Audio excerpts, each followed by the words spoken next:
ಗೊತ್ತಿದೆ.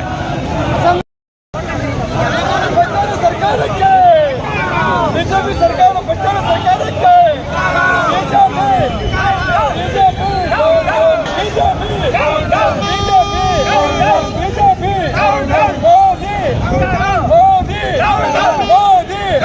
ಬಿಜೆಪಿ ಸರ್ಕಾರಕ್ಕೆ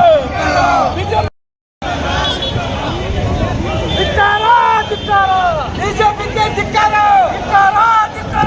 ಅಮಿತ್ ಶಾಗೆ ಧಿಕ್ಕಾರ, ಬಿಜೆಪಿಗೆ ಧಿಕ್ಕಾರ. ಬಿಜೆಪಿ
ಇಲ್ಲಿಂದ ಅಲ್ಲಿ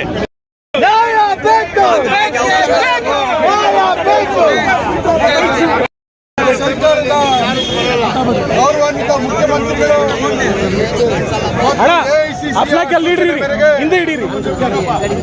ಕೋಲಾರ ಜಿಲ್ಲಾ ಕಾಂಗ್ರೆಸ್ ಸಮಿತಿಯ ವತಿಯಿಂದ ಜಿಲ್ಲಾ ಕಾಂಗ್ರೆಸ್ಸಿನ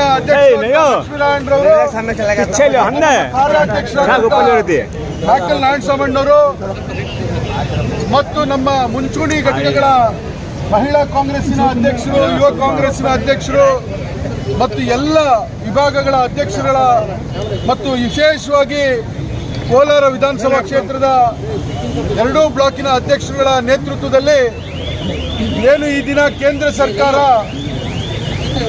ಇವತ್ತು ದಿನನಿತ್ಯ ಬಳಕೆಯ ಪೆಟ್ರೋಲ್ ಮತ್ತು ಗ್ಯಾಸ್ ಇವುಗಳ ಬೆಲೆಯನ್ನ ಏರಿಸ್ತಾ ಇದೆ. ಇದರ ವಿರುದ್ಧವಾಗಿ ಮತ್ತು ಕೇಂದ್ರ ಸರ್ಕಾರದ ಜನವಿರೋಧಿಯ ವಿರುದ್ಧವಾಗಿ, ರೈತ ವಿರೋಧಿಯ ನೀತಿಗಳ ವಿರುದ್ಧವಾಗಿ, ವಿದ್ಯಾರ್ಥಿಗಳ ವಿರುದ್ಧ ನೀತಿಯ ವಿರುದ್ಧವಾಗಿ ಈ ಒಂದು ಪ್ರತಿಭಟನೆಯನ್ನ ಹಮ್ಮಿಕೊಂಡಿದ್ದೇವೆ. ತಮಗೆಲ್ಲ ಕೂಡ ಗೊತ್ತಿದೆ, ಇವತ್ತು ಹಿಂದೆ UPA ಸರ್ಕಾರ ಕೇಂದ್ರದಲ್ಲಿ ಅಧಿಕಾರದಲ್ಲಿದ್ದಾಗ ಕೇವಲ 400 ರಿಂದ 450 ರೂಪಾಯಿ ಇತ್ತು ಏನು ನಮ್ಮ ಗ್ಯಾಸ್ ಬೆಲೆ, ನಮ್ಮ ಬಳಕೆಯ ಮನೆ ಬಳಕೆಯ ಗ್ಯಾಸ್ ಬೆಲೆ 400 ರಿಂದ 450 ಇತ್ತು. ಅವತ್ತು ಡೀಸೆಲ್ ಬೆಲೆ ಕೇವಲ 60 ರೂಪಾಯಿ ಇತ್ತು. ಅವತ್ತು ಪೆಟ್ರೋಲ್ ಬೆಲೆ ಕೇವಲ 75 ರೂಪಾಯಿ ಇತ್ತು. ಇವತ್ತು ಡೀಸೆಲ್ ಬೆಲೆ ಸುಮಾರು 110 ರೂಪಾಯಿ ಆಗಿದೆ. ಪೆಟ್ರೋಲ್ ಬೆಲೆ, ಡೀಸೆಲ್ ಬೆಲೆ 100 ರೂಪಾಯಿ ಆಗಿದೆ.